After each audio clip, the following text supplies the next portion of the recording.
नमस्कार दोस्तों, मैं श्याम सुंदर मठपाल आप सभी का ड्राइंग एंड पेंटिंग के स्टूडेंट्स के लिए चैनल सरस्वती एकेडमी में आप सभी का स्वागत करता हूं।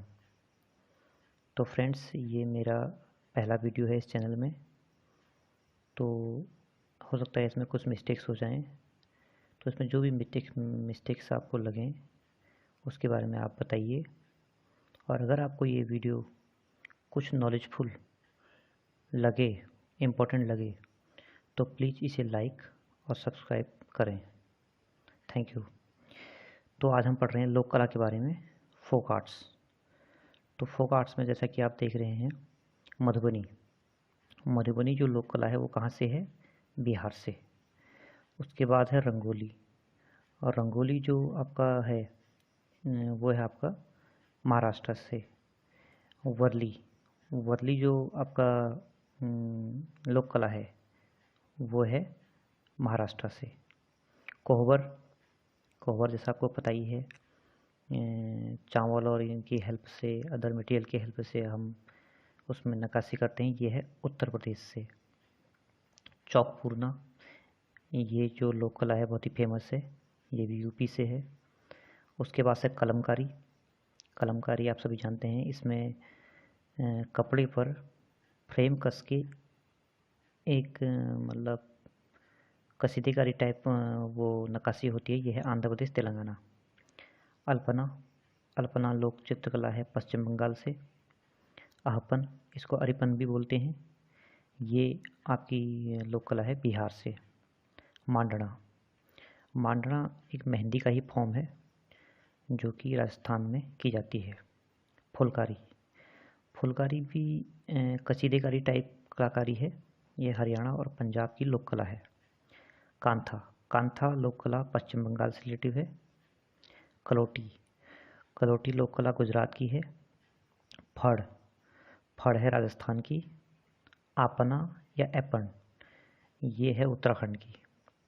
सरस्वती चौकी, ये भी एपन का एक फॉर्म है, वैसे ये एपन के अंतर्गत आती है लेकिन इसमें अलग से लिखा है, तो ये भी उत्तराखंड से रिलेटिव है।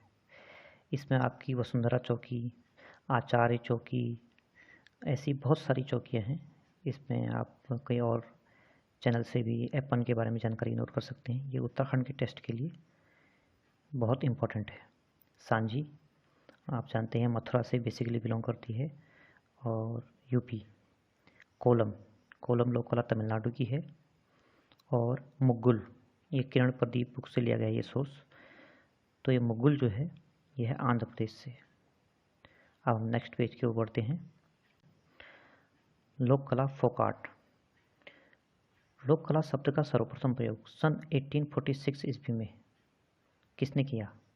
तो ये किया इंग्लैंड के प्रसिद्ध पुरातत्वविद विलियम जॉन थॉमसन ने। लोक कला विषय के अध्ययन का प्रारंभ हुआ यूरोप में सन 1687 में जॉन आव्रे की पुस्तक रिमेन्स ऑफ जेंटलिज्म एंड जुडाइज्म के लेखक के साथ। लोक कला किस शब्द का हिंदी रूपांतर माना जाता है? अंग्रेजी के फोक शब्द का ही लोक कला जो है हिंदी रूपांतर है। लोक कला का प्रारंभ हुआ, लोक कला काम किससे हुआ? प्रागैतिहासिक चित्रों से। लोक कला का विस्तृत रूप हमें कहाँ दिखाई देता है? तो ये दिखाई देता है धार्मिक रीति रिवाजों में। लोक कला की परिभाषा है जन जन द्वारा जन जन हेतु निश्चित कला। लोक कला क्या है? मानव समूह की सहज अभिव्यक्ति का एक स्वरूप। भारतीय लोक कला क्या है? यह मूलतः ग्रामीण अंचलों में जन सामान्य और आदिवासी विशिष्ट समूहों द्वारा धारित एवं संरक्षित कला है। लोक कला में पशु पक्षियों का चित्रण किस दृष्टि से किया गया? मांगलिक दृष्टि से। इंडस वैली सिविलाइजेशन में, यानी कि सिंधु घाटी सभ्यता में, लोक कला का उदाहरण प्राप्त होता है मृत भांडों पर। जो सिंधु घाटी सभ्यता में लोक कला के जो मिले हैं, क्या बोलते हैं उनको, लोक कला के जो साक्ष्य मिले हैं वो मिले हैं मृत भांडों पर। मौर्य कला में लोक कला का रूप दिखाई देता है यक्ष यक्षिणी की प्रतिमाओं के रूप में। अजंता में लोक कला का उदाहरण प्राप्त होता है अलंकरण के रूप में। अपभ्रंश चित्रों में लोक कला के नमूने किस रूप में पाए जाते हैं? गुजरात पटोला कपड़ों के छापे व बूटीदार बुनाई के रूप में। नेक्स्ट पेज में चलते हैं। राजपूत कला के विकास में किस कला का योगदान है? तो राजपूत कला के विकास में लोक कला का योगदान है। आज जो भारतीय लोक कलाओं व आदिवासी कलाओं को विश्व स्तर पर पहचान मिली है, उनमें किन विद्वानों का महत्वपूर्ण योगदान है? तो उसमें है वेरियर एल्विन, स्टेला क्रैमरिस, कमला देवी चट्टोपाध्याय एवं प्रफुल्ल जयकर। इन्होंने विदेशी सेमिनार में और अपने ग्रंथों के माध्यम से लोक कला को बढ़ावा दिया, भारतीय लोक कलाओं को। लोक कला के प्रारंभिक उल्लेख एवं नमूने किस शताब्दी से मिलने आरंभ होते हैं? 20वीं शताब्दी से। भारत में लोक कला को जीवित रखा है स्त्रियों ने। अब इसमें हम पढ़ते हैं सांझी के बारे में। किस क्षेत्र की प्रमुख लोक कला सांझी है? मथुरा की। गोवर्धन पूजा के लिए गोवर्धन की मिट्टी की मूर्तियां बनाई जाती हैं मथुरा में। सांझी किसे कहते हैं? जैसे कि मैंने आपको पहले भी बताया था, गोबर से दीवार पर किया गया आलेखन सांझी कहा जाता है। सांझी लीला क्या है? ब्रज में कृष्ण की उपासना हेतु किया गया आलेखन। राम सोनी ये एक सांझी आर्टिस्ट हैं। इनको अंतर्राष्ट्रीय ख्याति क्यों प्राप्त हुई? क्योंकि इन्होंने लंदन में 26 मीटर लंबा और 11 मीटर चौड़ा कटवर्क सांझी सैंडलियर बनाया, जिससे इनको काफ़ी प्रसिद्धि मिली, काफ़ी तारीफ मिली इनको वहाँ लंदन में से। सांझी लोक कला किस पर बनाई जाती है? भूमि पर। सांझी लोक कला के प्रमुख कलाकार हैं विजय और मोहन शर्मा। चौकपूर्णा और कोहबर। चौकपूर्णा लोक चित्रण कहाँ की परंपरा है? उत्तर प्रदेश की। कोहबर लोक कला का प्रचलन किन क्षेत्रों में है? उत्तरी मध्य भारत, अवध, पूर्वांचल और मिथिला क्षेत्र तथा नेपाल की तराई में, विशेषकर जनकपुर अंचल में कोहबर का प्रचलन है। कोहबर में किन रंगों का प्रयोग किया जाता है? तो जो कोहबर लोक कला है, इसमें पिसा हुआ चावल, गेरू व खड़िया का प्रयोग किया जाता है। कोहबर लोक कला के लिए उपयुक्त धरातल है भित्ति। भित्ति यानी कि दीवार पर किया जाता है। अब आ जाते हैं मधुबनी लोक कला पर। मधुबनी किस राज्य की लोक कला है? तो इसका आंसर है बिहार।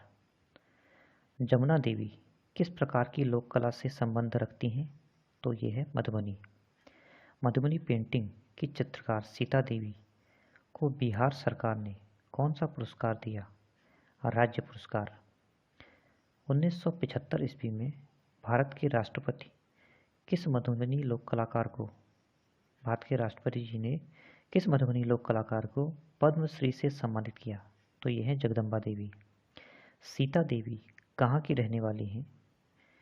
सीता देवी जो कि एक मधुबनी आर्टिस्ट हैं, ये मधुबनी के पास जितवारपुर गांव की रहने वाली हैं। मधुबनी लोक कला की किस कलाकार को 1981 ईस्वी में पद्मश्री और 1984 में बिहार रत्न और 2006 में शिल्प गुरु सम्मान दिया गया? तो ये है सीता देवी। प्रसिद्ध मधुबनी आर्टिस्ट गंगा देवी को पद्मश्री द्वारा कब सम्मानित किया गया? तो इसका आंसर है 1984 में। वर्ष 2011 में मधुबनी लोक कला आर्टिस्ट वर्ष 2011 में किस मधुबनी लोक कला आर्टिस्ट को पद्मश्री मिला? तो 2011 में जिनको पद्मश्री मिला है मधुबनी चित्रकारी के लिए, तो वो है महासुंदरी देवी। वर्ष 2017 का पद्मश्री सम्मान किस मधुबनी कलाकार को दिया गया? तो ये है बहुआ देवी। मधुबनी पेंटिंग के लिए धरातल होता है द्विआयामी, यानी कि फर्श, दीवार, कुछ भी मतलब।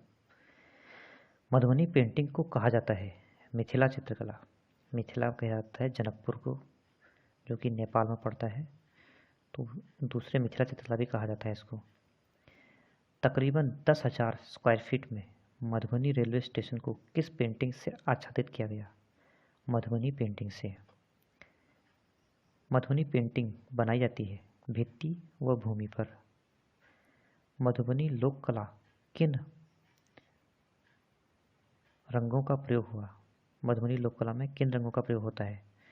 तो मधुबनी लोक कला में प्रयोग होता है प्राकृतिक रंग जैसे हल्दी, केले के पत्ते, लाल रंग के लिए पीतल की छाल, सफ़ेद रंग के लिए पिसा हुआ चावल व दूध इत्यादि।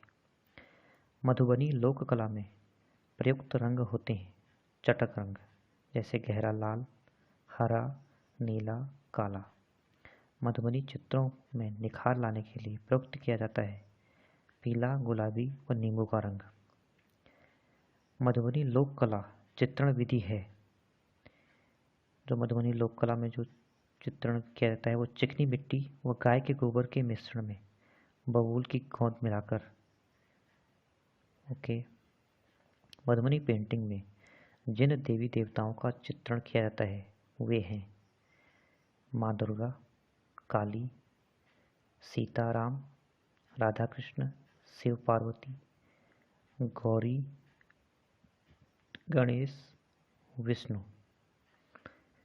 मधुबनी लोक कला की प्रमुख कलाकार हैं तो इसमें हैं बउआ देवी, यमुना देवी, एक गलती से शांति देवी लिखा गया है, यह है सीता देवी, चानो देवी, बिंदेश्वरी देवी, चंद्रकला देवी, शशिकला देवी, लीला देवी, गोदावरी दत्ता, भारती दयाल, चंद्रभूषण, अंबिका देवी तथा मनीषा झा। यानी कि बहुत सारे आर्टिस्ट हैं जो मधुबनी लोक कला के कलाकार हैं।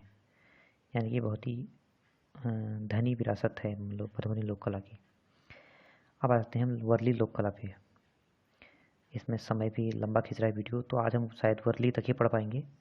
नेक्स्ट जो लोक कलाएँ रह गई हैं वो हम अगले वीडियो में लाएंगे आपके सामने। तो वर्ली लोक चित्रकारी का संबंध है महाराष्ट्र से। वर्ली पेंटिंग कहाँ की लोक कला है? महाराष्ट्र की। वर्ली पेंटिंग किसके द्वारा बनाई जाती है? महाराष्ट्र की एक जनजाति वर्ली द्वारा। वर्ली पेंटिंग बनाई जाती है दीवार पर। यशोधर डालमिया द्वारा लिखी पुस्तक the painted world of the Warlis में वर्ली पेंटिंग को कितने पहले का माना जाता है? तो यशोधर डालमिया की जो पुस्तक है the painted world of the Warlis में वर्ली पेंटिंग को 25,000 या 2500 से 3000 ईस्वी पूर्व का माना गया है। वर्ली पेंटिंग किसके समान है? मध्य प्रदेश में भीमबेटका के रॉक आश्रम में जो चित्र बनाए गए हैं उनके समान है। वर्ली पेंटिंग में किस रंग का प्रयोग किया जाता है? तो सफ़ेद रंग का प्रयोग किया जाता है और वह सफ़ेद रंग चावल के पेस्ट से बना हुआ होता है। वर्ली पेंटिंग में पृष्ठभूमि में किस रंग का प्रयोग किया जाता है? तो वर्ली पेंटिंग की पृष्ठभूमि यानी कि बैकग्राउंड में ऑकर रेड यानी कि गेरुए रंग का प्रयोग किया जाता है। वर्ली पेंटिंग की प्रसिद्ध चित्रकार है जिव्या सोम।